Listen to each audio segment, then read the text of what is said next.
আসসালামু আলাইকুম, কেমন আছেন সবাই? রান্নাঘর থেকে হাজির হলাম।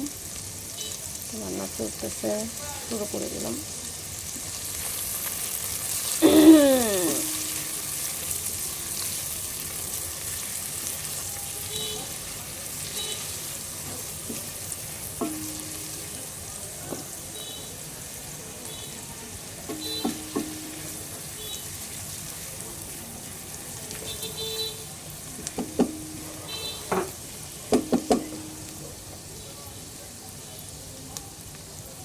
কালকের বিফ কারিটা আপনারা খুবই পছন্দ করছেন এবং আমি কালকে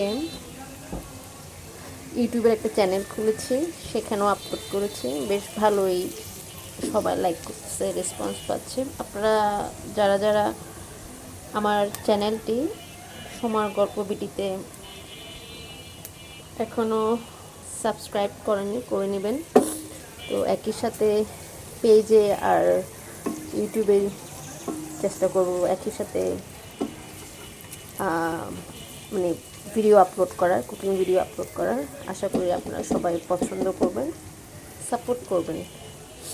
তো আজকে যেহেতু ভাবলাম একটু আমি এখানে ঘি দিয়ে দিচ্ছি, প্রথমের দিক দিয়ে রেখে দেবো। গরম মশলা দিয়ে দিলাম, সবগুলো একসাথে দিয়ে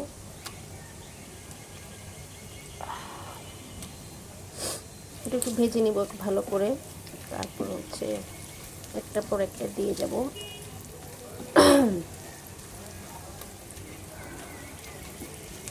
তবে আমার কেন জানি মনে হয় ফেসবুক থেকে ইউটিউবে রেসপন্স বেশি আর কি।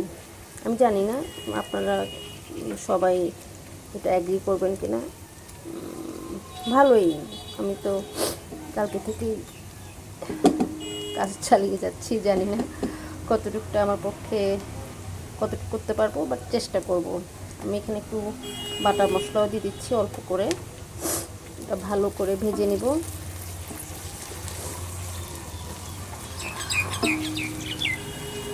যেহেতু বিফ আছে, এটা দিয়ে খিচুড়িটা দিয়ে খাবো। আমি খিচুড়িটা আজকে পোলার চাল দিয়ে ডাল দিয়ে করব, একদম প্লেন করে। সাথে সবজি হিসাবে কি রাখা যায়, তো ভাবলাম খিচুড়ির সাথে বেগুন ভাজা বা পটল ভাজা হলে ভালোই হয়। তো পাশে আমার বেগুন আছে, ওটা স্লাইস করে নিয়েছি, ওটাও ফ্রাই করে নেব।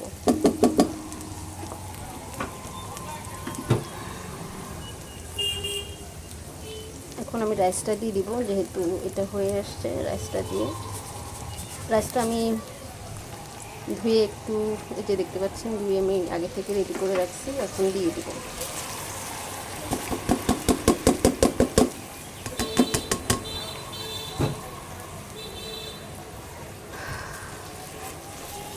আজকে একদম আর্লি কিচেনে আসছি, অন্যান্য সময় একটু লেট হয়ে যায়। তো ভাবলাম যখন রান্না করতেই হবে, রান্নাটা করেই ফেলি। আর হচ্ছে গ্যাসটাও থাকে না, এই 2-1 দিন যাবত গ্যাসটাও অনেক সমস্যা করতেছে, খুবই সমস্যা করতেছে।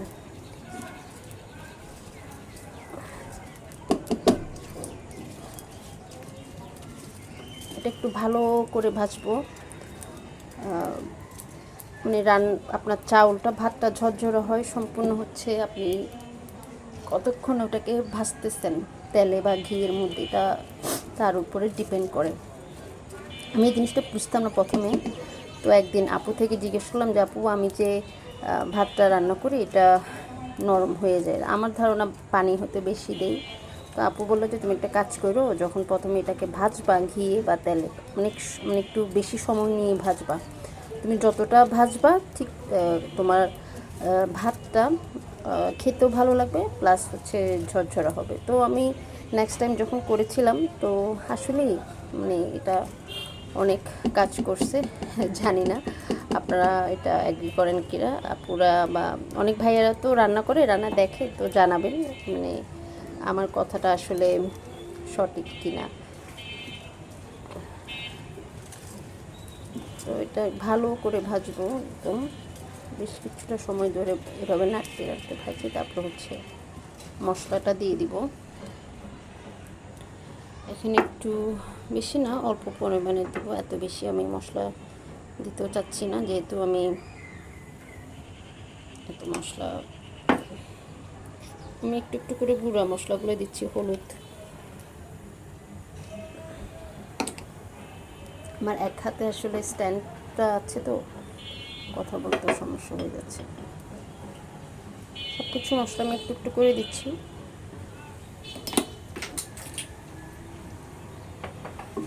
এখন বাকি হচ্ছে লবণ আর গুঁড়া মরিচটা। লবণটা তো পরিমাপ মতো দিবই।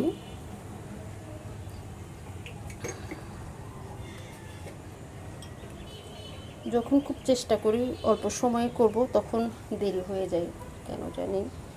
যাই হোক, রান্না করতে গেলে তো একটু সময় লাগেই, এটাই স্বাভাবিক। যেহেতু আমি রান্না করছি প্লাস আপনাদের সাথে কথাও বলছি, দুইটা কাজ একই সাথে হচ্ছে, তো একটু লেট হতে পারে, সমস্যা নেই। যদি কোনো ভুল হয় একটু ক্ষমার দৃষ্টিতে দেখবেন।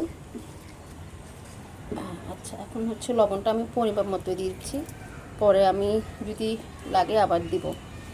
এখন জাস্ট আমার যতটুকু আমি রাইস নিয়েছি, মানে চাউল নিয়েছি, চাল ডাল নিয়েছি, ওই অনুসারে দিয়ে দিয়েছি। এখন জাস্ট আমি অন্য চুলায় একটু পানি বসায় রাখছি, ওটা এখন অ্যাড করে দিয়ে দেবো।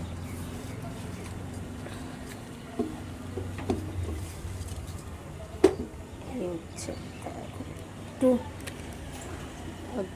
যেহেতু শেক করতেছে আমার হাতে, এক হাতে ফোন তো, অন্য হাতে আমি এটা মুভ করার কারণে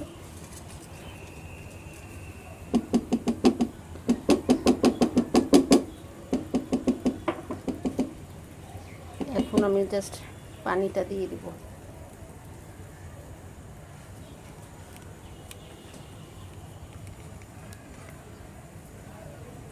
যতটুকুটা লাগে পানি ওভাবে আমি দিয়ে দিচ্ছি।